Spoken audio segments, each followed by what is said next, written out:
বিশ্বাম্বর উপজেলার ধনপুর ইউনিয়নের স্বরূপগঞ্জ গ্রামের চাষি জনাব মোহাম্মদ আব্দুল সালামের তরমুজের জমিতে আমি সরজমিনে উপস্থিত হয়েছি।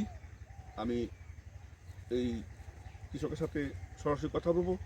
আমরা এখানে আংরা পদ্ধতিতে চাষটা করা হয়েছে, মালচিং করা। মালচিং পদ্ধতিতে আংরি এই অবস্থায় কিন্তু আমাদের এই এলাকার তরমুজ কখনো চাষ করা হয় নাই, এই প্রথম। আমরা নতুন একটা প্রযুক্তি এবং আমরা আশা করতেছি কৃষক লাভবান হবে। আমি কৃষকের সাথে স্বরূপগঞ্জ গ্রামের আব্দুল সালাম ভাইয়ের তরমুজের জমি আপনারা দেখতে পাচ্ছেন। আমরা জমিনের উপরের অংশ ধরলাম। এখন আমরা এই আংরির নিচে তার কি রহস্য লুকায়িত আছে তা আপনাদেরকে দেখাবো। আপনারা লক্ষ্য করতে পারছেন এখানে ওই দেখেন পর্যাপ্ত তরমুজ ব্যাগিং করে রাখা হয়েছে।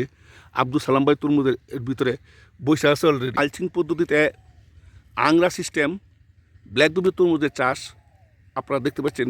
ভিতরে তরমুজগুলি যে তরমুজগুলি উনি বেঁধে দিয়েছেন, ব্যাগিং করে দিয়েছেন অলরেডি।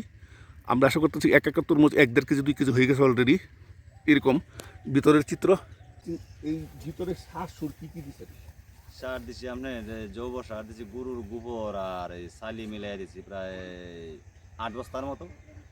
আর টিএসপি সার দিছি 30 কেজি, আর জিপসাম দিছি 10 কেজি, আর 5 কেজি দিছি লাল সার। তারপরে সাদা সার, সাদা সার লাস্টে দিছি, এর ভিতরে দিতেই নেই। পরে মালচিং করছেন। মালচিং করার পরে বিসি দিচ্ছেন না ছাড়া লাগাইছেন? বিসি দিছি, বিসি দিচ্ছেন ব্ল্যাকবেরি। ব্ল্যাকবেরি। আচ্ছা, আপনি কী মনে করতেছেন কতগুলো তরমুজ দেখতে আসতে পারে? ও আমার তো আশা প্রায় 2022 তরমুজের মতো বান জ্বালাইছে, আর অত বাসায় মানে পলিথিন ঢুকে দিচ্ছেন 2200 মতো গোনা তাইলে? হ্যাঁ, আরও আসতেছে, আরও ঢুকাবো। আর ঢুকায়।